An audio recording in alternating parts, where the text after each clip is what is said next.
Korean War, June 25, 1950 – July 27, 1953, was a war between North Korea, with the support of China and the Soviet Union, and South Korea, with the support of the United Nations, principally from the United States. The war began on June 25, 1950 when North Korea invaded South Korea following clashes along the border and insurrections in the south. The war ended unofficially on July 27, 1953 in an armistice. North Korean military, Korean People's Army, KPA, forces crossed the border and advanced into South Korea on June 25, 1950. The United Nations Security Council denounced the North Korean move as an invasion, and authorized the formation of the United Nations Command and the dispatch of forces to Korea to repel it. The fighting ended on July 27, 1953 when the Korean Armistice Agreement was signed. The agreement created the Korean Demilitarized Zone, DMZ, to separate North and South Korea, and allowed the return of prisoners. However, no peace treaty was ever signed, and the two Koreas are technically still at war, engaged in a frozen conflict. Imperial Japanese rule, 1910 to 1945. Imperial Japan destroyed the influence of China over Korea in the First Sino-Japanese War, 1894–95, ushering in the short-lived Korean Empire. A decade later, after defeating Imperial Russia in the Russo-Japanese War, 1904–05, Japan made Korea its protectorate with the Ulsa Treaty in 1905, then annexed it with the Japan-Korea Annexation Treaty in 1910. From 1919 to 1925 and beyond, Korean communists led internal and external warfare against the Japanese. Korea divided. At the Tehran Conference in November 1943 and the Yalta Conference in February 1945, the Soviet Union promised to join its allies in the Pacific War within 3 months of the victory in Europe. Germany officially surrendered on May 8, 1945, and the USSR declared war on Japan on August 8, 1945, 3 months later. This was 3 days after the atomic bombing of Hiroshima.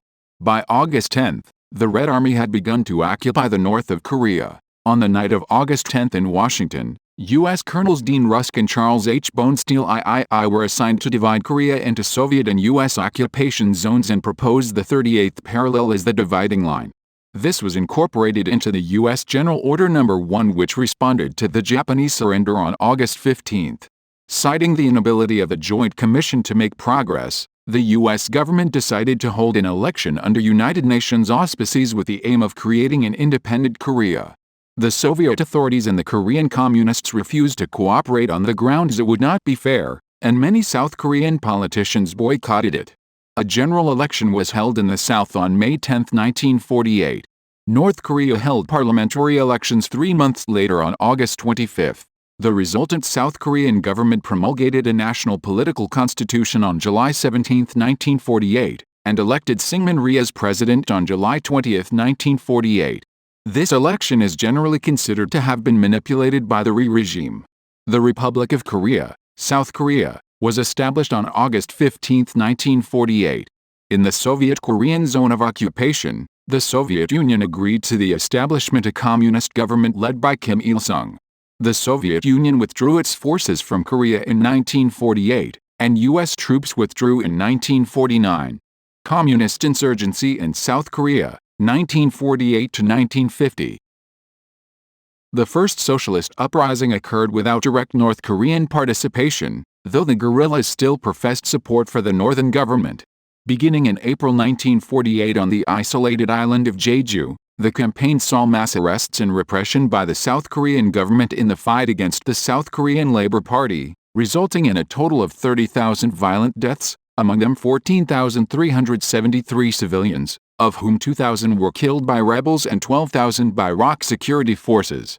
The Yeosu Suncheon Rebellion overlapped with it, as several thousand army defectors waving red flags massacred right-leaning families. This resulted in another brutal suppression by the government and between 2,976 and 3,392 deaths. By May 1949, both uprisings had been crushed. Prelude to War, 1950. By 1949, South Korean and U.S. military actions had reduced the active number of indigenous communist guerrillas in the South from 5,000 to 1,000. However, Kim Il-sung believed that widespread uprisings had weakened the South Korean military and that a North Korean invasion would be welcomed by much of the South Korean population. Kim began seeking Stalin's support for an invasion in March 1949, traveling to Moscow to attempt to persuade him. In April 1950, Stalin gave Kim permission to attack the government in the South under the condition that Mao would agree to send reinforcements if needed. For Kim, this was the fulfillment of his goal to unite Korea after its division by foreign powers. Soviet generals with extensive combat experience from the Second World War were sent to North Korea as the Soviet Advisory Group.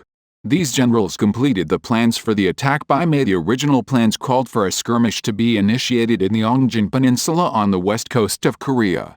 The North Koreans would then launch a counterattack that would capture Seoul and encircle and destroy the ROK. The final stage would involve destroying South Korean government remnants and capturing the rest of South Korea, including the ports.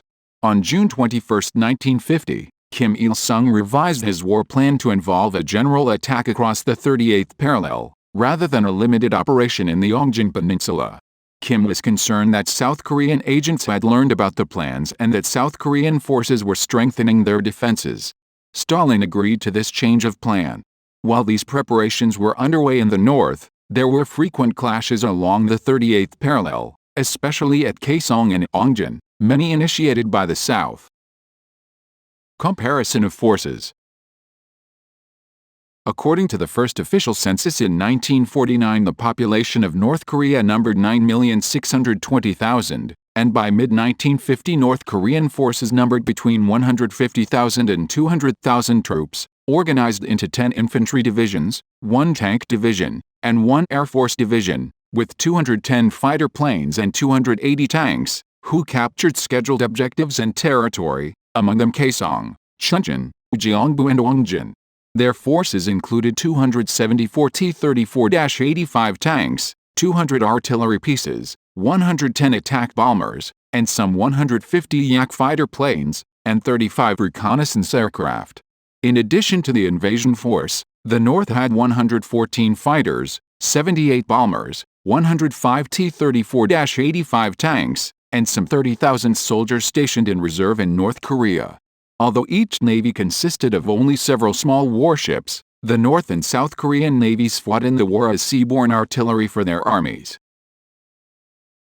In contrast, the South Korean population was estimated at 20 million and its army was unprepared and ill-equipped. As of June 25, 1950, the ROK had 98,000 soldiers, 65,000 combat, 33,000 support, no tanks. They had been requested from the U.S. military, but requests were denied, and at 22 plane Air Force comprising 12 liaison type and 10 at 6 advanced trainer airplanes.